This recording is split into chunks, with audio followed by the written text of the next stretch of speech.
Meletusnya pemberontakan PKI di Madiun diawali dengan jatuhnya kabinet Amir Syarifuddin. Amir Syarifuddin meninggalkan kursi Perdana Menteri dengan beribu kekecewaan. Tanggal 11 Agustus 1948, Musso, gembong PKI 1926 yang selama ini bermukim di Uni Soviet, kembali di Yogyakarta. Musso kemudian secara aklamasi diangkat menjadi Sekjen PKI menggantikan Sarjono. Pada tanggal 18 September 1948, PKI memulai pemberontakannya di Madiun, dengan diawali oleh pidato Musso yang menyiarkan proklamasi Republik Demokrasi Rakyat Indonesia lewat radio Gelora Pemuda Madiun.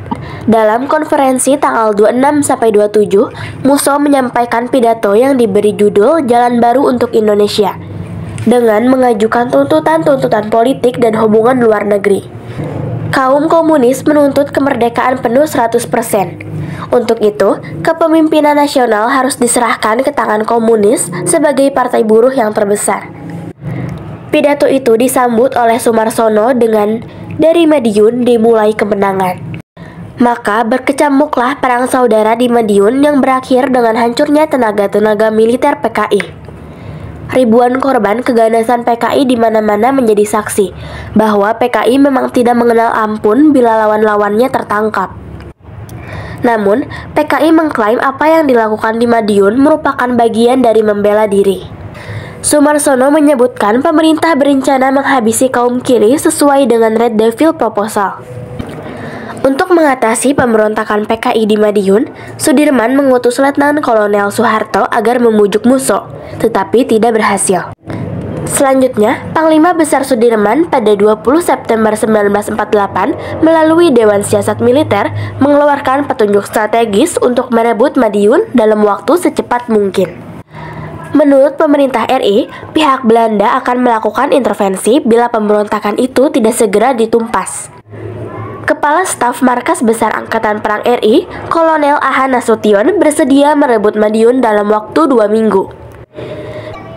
Kemudian TNI menggelar kekuatan untuk merebut 4 sasaran utama: Madiun, Purwadadi, Pati, dan Pacitan, dan selanjutnya mengejar pasukan-pasukan yang pro Amir Syarifuddin.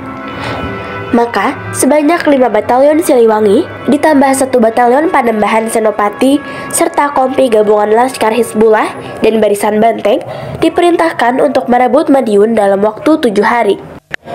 Pada 30 September 1948, Madiun dapat dikuasai tanpa perlawanan yang berarti. Dan di akhir September 1948, Madiun jatuh. Pemerintahan Soviet Madiun hanya bertahan dalam hitungan hari. Lalu terlihat oleh Musso bahwa rakyat banyak tidak berpihak kepada mereka. Lantas, mengapa pemberontakan yang memakan ribuan korban jiwa itu hanya bertahan dalam hitungan hari? Kedatangan Musso bagi gerakan komunis di Indonesia memiliki arti politis yang sangat penting. Namun, dengan datangnya Musso, posisi Amir Syarifuddin sebagai pimpinan utama FDR semakin terdesak. Mulai nampak bahwa FDR akan dikuasai kaum komunis. Situasi itu memaksa Amir Syarifuddin membuat pernyataan yang mengherankan dan mengejutkan semua pihak, bahwa ia sebenarnya adalah seorang komunis sejak tahun 1935 di Surabaya. Dengan demikian, sebagaimana dalam kesaksian dalam buku Ayahku Maroto, boleh jadi pada waktu meletus peristiwa Madiun, kondisi Amir Syarifuddin dalam keadaan tidak stabil. Pandangan Maroto tentang kondisi Amir Syarifuddin saat peristiwa Madiun itu dibenarkan oleh Abu Hanifah, tokoh masyumi sekaligus sahabat Amir Syarifuddin.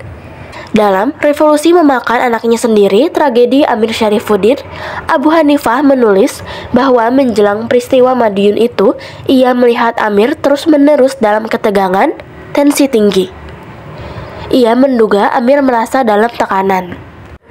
Lebih dari itu, terlihat pula telah terjadi perpecahan di antara mereka. Menurut beberapa sumber, Musso secara umum tidak disukai. Walaupun ia seorang tokoh senior, sikapnya dianggap kurang bijaksana. Ada kesan sombong dan suka omong besar. Sebaliknya, Amir di dalam kelompoknya lebih disukai. Sebagian dari mereka juga menyayangkan mengapa Amir seolah-olah terlalu mengikuti kemauan Musso, yang selalu memberi gambaran tentang dirinya seperti Julius Caesar dengan Vini, Vidi, Vici-nya. Saya datang, saya lihat, dan saya menang, yang kemudian justru sebaliknya menjerumuskan dan menghancurkan barisan yang sudah susah payah diupayakan oleh Amir Syarifuddin. Namun, pendukung Musso justru yang pertama menyalahkan Amir. Mana mungkin Musso mengetahui secara pasti kekuatan Amir CS karena ia baru saja datang ke Indonesia kurang lebih 1 bulan sebelumnya. Menurut pendukung Musso, gambaran yang diberikan Amir dan para pengikutnya terlalu membesarkan diri. Sekitar 500.000 pasukan laskar yang bersenjata lengkap akan mendukung gerakan dan puluhan batalion dari TNI. Sementara rakyat yang mendukung berjuta-juta. Hal ini dipertunjukkan ketika Musso dan Amir berkeliling dari satu kota ke kota lain saat mengadakan rapat umum.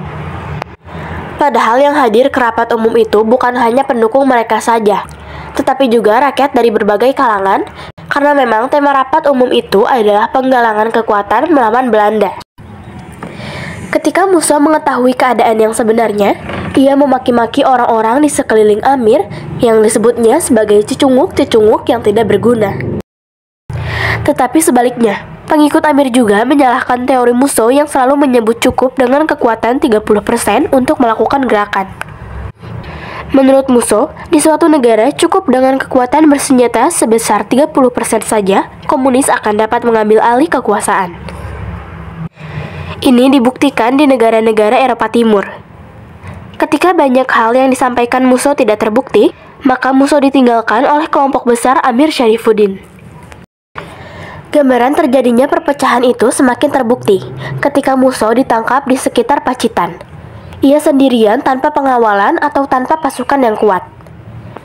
Arah pelarian Musso ke selatan, menjauhi Belanda. Amir Syarifuddin sebaliknya, pelariannya berada di dalam rombongan dan pasukan yang besar. Arah pelariannya menuju utara tempat bercokolnya Belanda. Artinya, Amir dan rombongan ingin menyeberang ke pihak Belanda. Namun, belum sempat bergabung dengan Belanda, rombongan besar Amir dapat ditangkap. Di luar itu, secara umum, pasukan-pasukan pemerintah memiliki pimpinan yang lebih baik, prajurit-prajurit yang lebih berpengalaman, dan kekuatan bersenjata yang lebih kuat dan lebih siap. Selebihnya, PKI memang terlalu ambisius untuk meraih kekuasaan meski kemampuan manajerialnya masih rendah. Akibatnya, berbagai cara mereka lakukan.